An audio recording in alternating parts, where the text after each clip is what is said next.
But you did nothing. Give me a water. What are you still smart? Can we get one more? Still. Hi everyone. Welcome. Thank you so much for joining us today. Big thank you to the Arab Media Summit and the government of Dubai, and thank you to my amazing panelists. I'm so excited to be moderating this. I've been wanting to speak to both of these gentlemen for a long time. Ronnie Rod, CEO of IMI, and Claudius Sensed, Chief Operating Officer at Axel Springer. I'm so honored to be here with both of you today. Good afternoon. Well, thank you. Hi, Emma. So let's begin. I'll start easy and then we'll make it difficult, as I always do. I'll start with you, Ronnie. You've said before that between AI and the proliferation of audiences across social media, the media industry, and especially legacy media, must reinvent themselves, or we risk becoming just completely left behind. You come from a background of legacy media. I've seen the amazing work you've done at IMI as well as CNN. What is your advice for legacy media in order to not be left behind? Thanks, Emma. And good to be with you, Claudius. Welcome back to the UAE. I would, going back to that quote you referenced, Emma, I think the important thing for legacy media is just a few things. One, and reflecting back on what I've seen working at CNN and at IMI and multiple entities at Time Warner within that period as well, is it is very important that they reinvent themselves, not digitize, right? I think what I've seen time and time again as a sort of a throwaway solution to the problem is, let's digitize, let's be more digital. And what you tend to do there is you kind of stay anchored in your print platforms, in your linear platforms, and then you do digital on the periphery. And I think that that might have worked in the earlier days prior to the advent of AI and everything we're seeing in terms of where consumers are today. But now I think you cannot afford to just digitize. I think what you need to do is a total reinvention, which means you have to root and branch, rethink your entire business model. A future with a AI native newsroom, as an example, is where my mind goes on that. So I think one, reinvent rather than digitize. Two, I think it's very important that you do have technology and AI, which I'm sure we'll talk about, at the heart of your operation, or at least in the periphery of your operation, but maintain the human aspect in the middle of it all. Like, make sure that, especially when it comes to news journalism and things that require an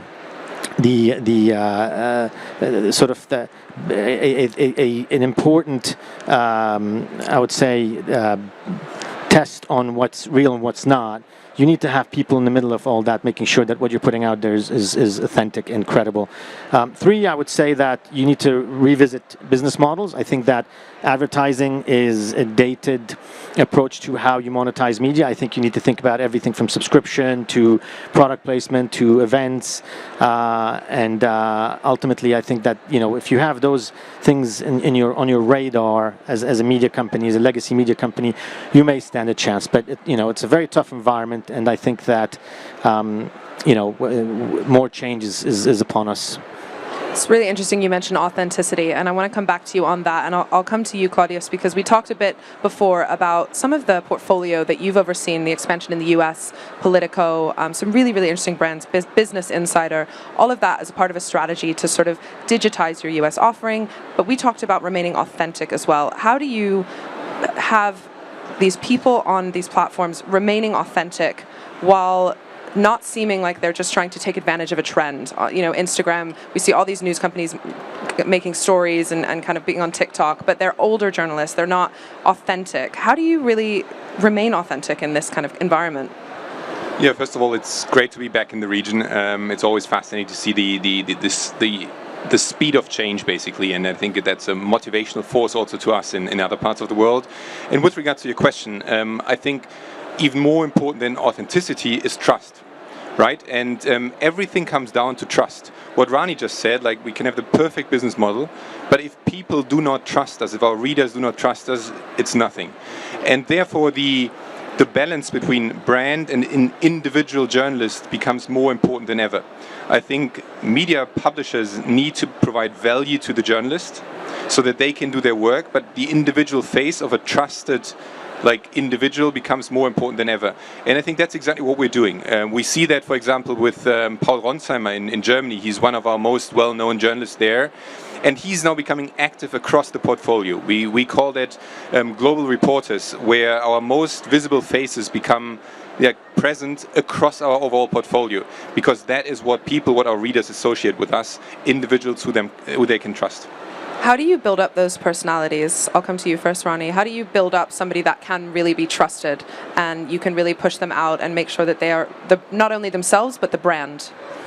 That's a good question. I think that ultimately, when it comes to journalism, I think we're mainly talking about news journalism when it comes to these things, but maybe not. I guess you can look at it in across multiple genres in terms of content. But ultimately, I think the connection that people have with their audiences to start with, and being able to speak in their language and be relatable and deliver content that can be verified, if it's news and specific that you're talking about, is very, very important. I think that today, when I think about my time at all the companies I've worked for and all the brands that I've represented, we have always, even before the proliferation of tech, digital, AI, prioritized truth and accuracy over speed. And I think as long as you continue to do that, despite the algorithms that push you to be far quicker, far more viral, far shorter in your delivery, I think you'll be able to cut through.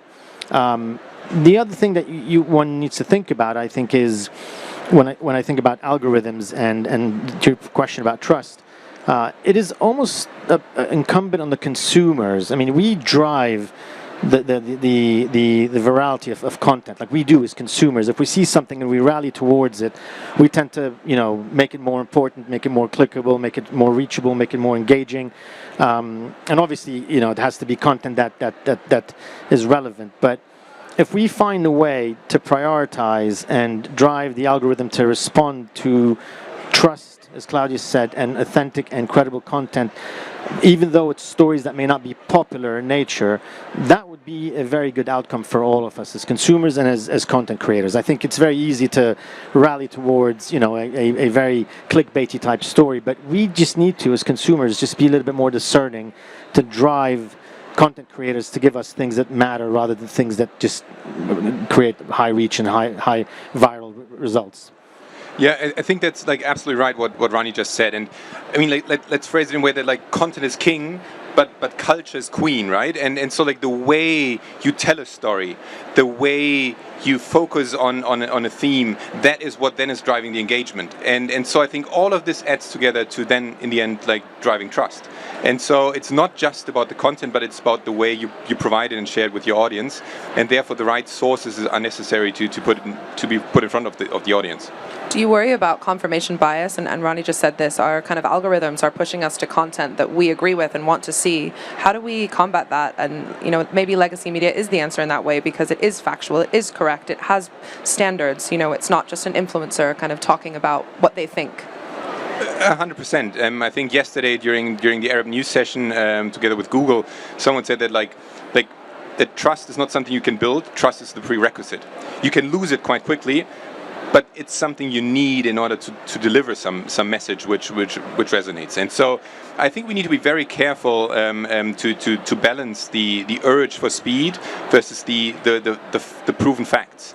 And that is becoming more and more challenging in an age of synthetic content and the ability to create content which looks like human-made but is machine-made. And therefore, hopefully, with the tools of AI, with the ability to somewhat automate processes, we are in a position where we can refocus on the actual work of the actual job of a journalist, which is getting the story and providing the facts. Ronnie, you know this market better than almost anyone. Why do you think this region is kind of the best placed part of the world to lead this transformation? I mean, look around. It's incredible, and Clodious would have picked up on this in his visits so far, as he said earlier. The explosion of the youth population, the proliferation of connected devices, and I would say, digital-first consumer that is, front and center over here, drives media, that drives the ecosystem in its entirety. And while I manage and have managed legacy linear news networks and newspapers.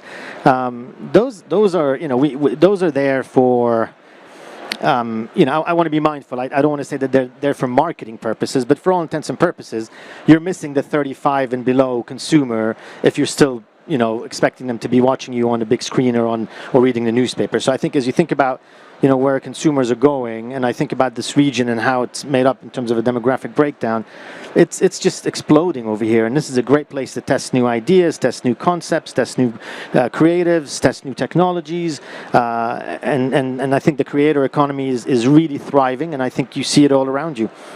And I think to add to that, because we really need to think about different expectation by different audiences. I think Sam Altman a couple of days ago said that if he's looking at engagement data or usage of ChatGPT, he sees 3 different groups. One is the older generation of people, I fear or guess that includes all of us. They're using ChatGPT in a way that they have simple prompts like Google. So like a question and a simple answer. Then there's a middle layer, and those are people 25 to 35 using ChatGPT in a way as if it would be a young colleague, an assistant, someone where you provide data and files and get more complex answers and have dialogues with. And then there's a generation of high school graduates. They use ChatGPT as an operating system. And I think those 3 dimensions are very distinct, right?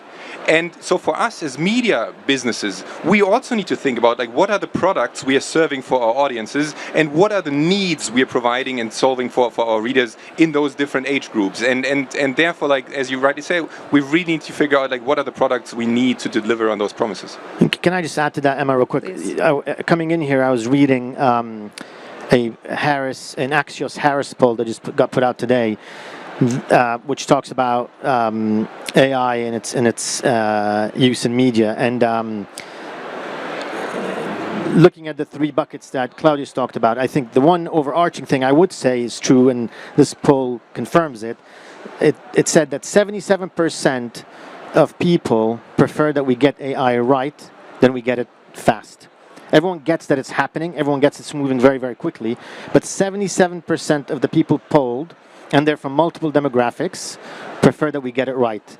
So I think there's starting to be a little movement building up of people wanting us to just take a beat. I mean, it's happening. We're not, you cannot stop the change. You cannot stop the development. You cannot stop the fact that yesterday all of you were on your Instagrams looking at Google VO3, showing you all these videos that they created from beginning to end completely through AI, and they're real. They're real. But I think slowly but surely, people are going to start wanting to see a bit of a temperament or a measured approach to how we do this, from a regulatory point of view, from a safety and authenticity point of view, from a trustworthiness point of view, from there's so many aspects that we need to be thinking about as we move ahead. Yeah. I have to say, I hope Ronnie is right, because I think there's, I'm fascinated by, I think, all AI, and I think that applies to all of us here, right? And I'm not sure whether I can trust those polls, because to some degree they feel very similar to like you ask people whether they are open to paying for higher quality fruits premium if they are like raised in a bio environment or whatnot. In the end, the people go for the cheap strawberries again. It's true. And so I think everybody if you ask someone, do you want to have a cautious solution which is safe versus like a quick and fast solution, the human I think we all want to say, well, we want to have the safe solution, right? But then reality is, and then if it's only 30% who gain a competitive advantage by using the non-safe solution, I think it's very, very hard to actually find a path on AI regulation and frameworks to actually go for the safe solution and not have don't follow the urge for the fast and quick one.